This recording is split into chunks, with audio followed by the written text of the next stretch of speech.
Good morning, everybody. Thank God it's Friday. We made it as we look outside this morning in America, courtesy of EarthCam. We're checking out Pittsburgh, Pennsylvania, Paterson, New Jersey, Stony Brook, New York, and Houston, Texas, H-Town. I hope you had a great week and a great weekend planned ahead. Either way, we are in this together. Good morning, everybody. I'm Nick Smith. Thanks so much for waking up with us for Morning in America. There are a number of big stories that we're following. Let's jump right into it. Overnight, the first phase of the ceasefire between Israel and Hamas, it's underway, which will include the deployment of 200 U.S. troops and soon the release of 20 living Israeli hostages. The hostages will be coming back Monday or Tuesday. I'll probably be there. I hope to be there. Right now, you're looking live at Hostages Square in Tel Aviv. We're live in Israel with how the peace deal is unfolding in real time and what those U.S. soldiers will be tasked to do. However, America's troops are getting close to missing their first paycheck as the government shutdown appears it will continue through at least Tuesday. Why lawmakers can't agree on paying our military, and we break down a new report that shows nearly half the country is in an economic downturn, with the government shutdown only adding fuel to that fire. And a win for Chicago in his fight against the National Guard, why a federal judge is blocking their deployment, at least for now. What comes next for other cities in the same boat? But first, Israel says the ceasefire between itself and Hamas is underway as wheels are in motion across the globe to end that 2-year-long war. You're looking live at Central Gaza on the left and Hostages Square in Tel Aviv on the right. Celebrations from both sides this morning as Israel's cabinet approves the first phase of President Trump's peace plan. Now the U.S. says about 200 troops are headed to Israel to monitor that situation as the next steps of the ceasefire are fleshed out.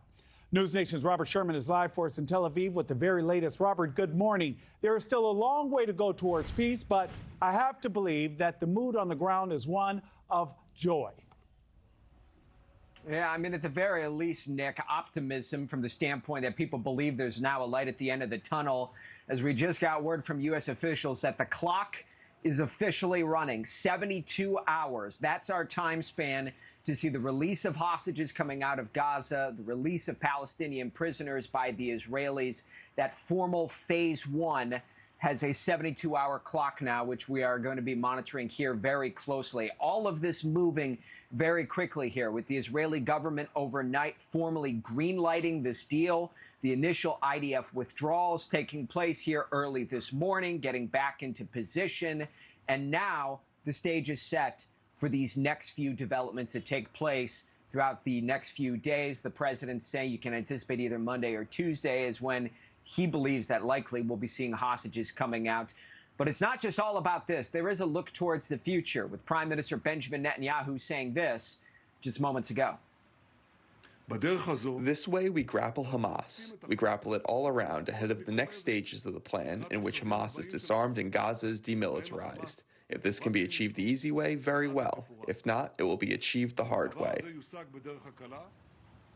That's in regards to the so-called Phase 2, which admittedly is where it gets a bit more tricky. That's according to U.S. officials. They don't have all the answers to these questions, which include, will Hamas demilitarize? Who will control Gaza? How to de-radicalize the Gaza Strip?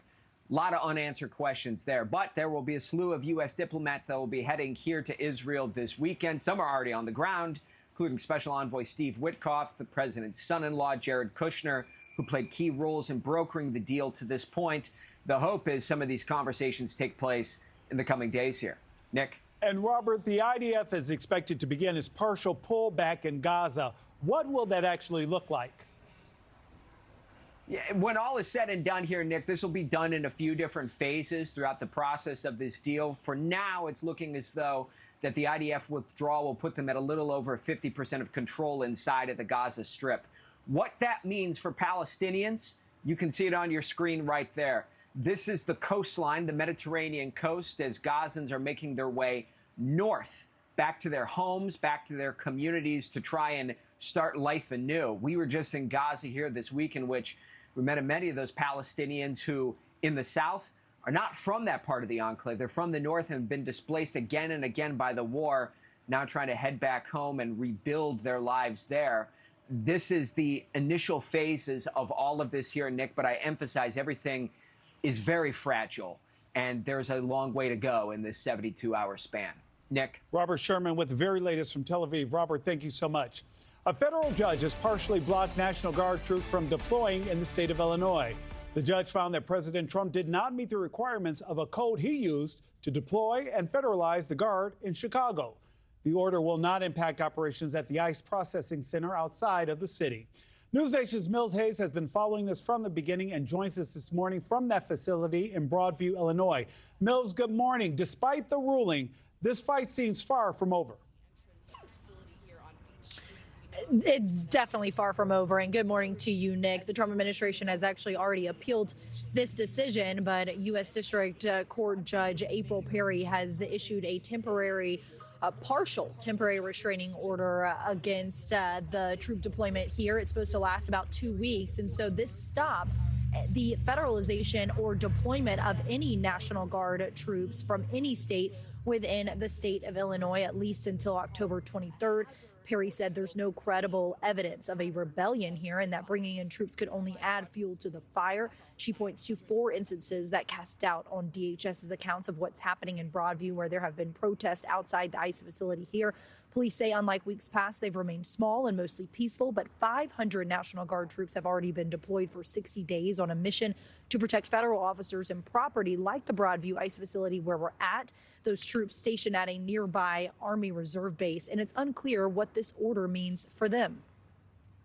They're welcome to stay at our hotels if they pay the hotel rate. They're welcome to eat at our restaurants like any other American citizen. Our decision is one on their behalf as well, that they should not be turned against the very citizens that they volunteered to protect. Illinois Attorney General Kwame Raoul going on to say the state of Illinois is not in the business of armed removal of the National Guard. The judge will issue her full written opinion later today, and the Justice Department has already appealed, but ICE's tactics still causing an uproar in Illinois. This video shows what witnesses say was an unlawful use of force on U.S. citizens by masked ICE officers. They were reportedly pursuing a man who ended up on the other side of this gate to a cemetery. Witnesses say the ICE officers cut the gate's lock and fired what appeared to be non-lethal pepper balls at the workers before detaining them with zip ties. Illinois officials say they want the order here to cover all of the state's National Guards as to prevent a repeat of what happened in Portland, Oregon, when California troops were sent there, Nick. Mills, what about Portland, Oregon? What's the word on that ruling and when it could come down? Right. Well, a panel of 3 judges actually heard arguments just yesterday. They didn't give a clear timeline on when we could see this ruling, but legal analysts say that it could be likely this weekend. Now, 2 of those judges actually appointed by President Trump, they question whether the evidence was current enough to support federalizing the Guard, noting that the president relied on reports from June to justify actions in September. And although the 2 did mention that, they did seem inclined to lift the current TRO, banning troops from being deployed to Oregon. And together with the Illinois case, the 2 rulings could really be a guideline as to what the president's powers are in deploying National Guard's troops on U.S. soil here. Nick? Mills, thank you so much. Joining us now, Chicago Democratic Alderman Byron Cicho Lopez. Alderman Lopez, good morning, sir. I've been watching you for a while. I know that you've been issuing warnings to the community. In fact, back in January, you gave a message both in English and Spanish, telling them not to panic. But the Justice Department is planning to appeal this ruling. What do you think this temporary block on National Guard deployment will mean for protests and unrest, particularly near that facility? Well, thank you. Good morning, Nick. The rulings of 2 judges, these are 2 different rulings. The first one protecting First Amendment rights, the right to protest, and I'm grateful that the judge has ruled to prohibit the use of tear gas, the use of force, excessive force on protesters that are protesting injustice, tyranny, and the First Amendment rights. The other one that is very important for a community to know is the partial temporary restraining order on the deployment of the National Guard, because there was no justification, because the Trump administration is trying to fabricate something that is simply not there. We are not in war with anyone. These are not war zones. These are neighborhoods that are struggling because of the same enforcement and barbarism that is being used But I think that it is important that we maintain the independence of these judges. There's been intimidation, as in the judge in Portland, Oregon. So we must protect independence of the judicial branch. And I'm grateful that these rulings are protecting protesters and protecting us from the National Guard to come and terrorize and militarize Chicago and other American cities. I want to get your response to one of your colleagues, Democratic Alderman Raymond Lopez, who said this to NewsNation last night. We just had a communication from the Drug Enforcement Agency to the Department of Homeland Security stating that gangs and cartels are coordinating together to target ICE agents operating in our neighborhoods. Targeting ICE agents, which has been a repeated fear of that of Secretary Noem, saying that this is a danger to the agents on the ground. What would you tell residents concerned about the security threat being outlined there? I think it's part of the fabrication of evidence. I think the judge even, and it was really clear when the judge clearly showed that the federal government had no evidence of such things. The federal government, and according to one of the judges, said had a thin folder of evidence as thin as a ham sandwich, while we have massive evidence that take an extra day. Who is deploying force and excessive force is the Trump regime. Alderman Lopez is known for having a number of conspiracy theories. As is someone who's even in previous uprisings has always shown inability to differentiate the propaganda from facts. So he's not a serious person. What I tell you is that here in the city of Chicago, we're not in war with anyone. We're working hard to address the issue of crime, but to deploy American military on our American residents and the use of excessive force, we see already one person being killed, a woman shot. ICE lied about it in both occasions. We see the tensions that are being rising by the federal government. Here in Chicago, we reject the use of force, we condemn violence, we condemn intimidation of judges, and we condemn this propaganda. Alderman Byron Nichole Lopez, please keep us updated, sir, and thank you for joining us this morning. Thank you. You're looking live in Gaza as Palestinians make their way back home as the Hamas-Israel ceasefire begins. Israeli hostages set to be returned within 72 hours. Joining us now, former Deputy Senior Advisor to President Carter for Middle East Policy, Ambassador Mark Ginsburg. Mr. Ginsburg, good morning. I know that you're a former U.S. Ambassador to Morocco. You're very familiar with this area. Your thoughts on the ceasefire deal going forward, as the president says the remaining hostages will be released by Tuesday, and the world will finally see firsthand how many are living and deceased. Most importantly, if this brings about an end of the hostilities, that's a huge win. Whether or not it'll produce the end of the 20 points in a successful around-the-clock effort to bring about the complete completion of this plan, listen, that's going to take a hell of a long time. But the fact is the release of the hostages, the return of Palestinians to begin rebuilding their lives in Gaza, perhaps in the end of Hamas's terror rule in Gaza, those are all good things. And this would not have come about without the concerted effort of a lot of people, including the president and our allies in the Middle East.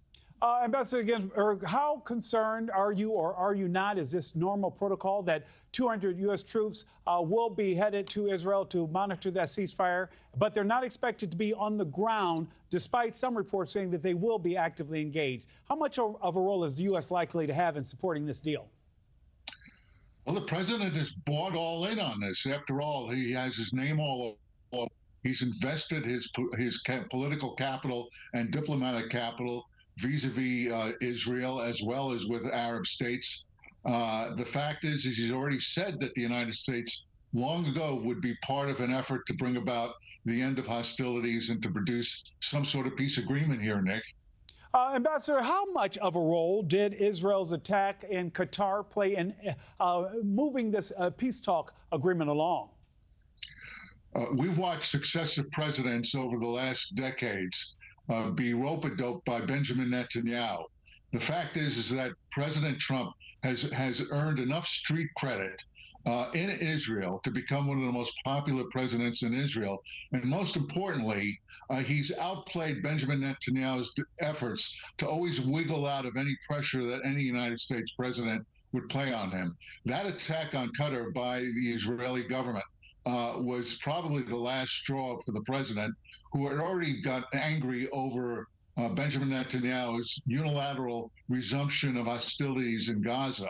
And so he made it very sure and very clear to Benjamin Netanyahu that the United States would not tolerate Israel trying to wiggle out of its commitment now on this deal. You mentioned President Trump's popularity amongst the people of Israel. There were celebrations on Thursday in both Israel and Gaza. But what will it take for Hamas to actually agree to disarm, which remains part of this plan?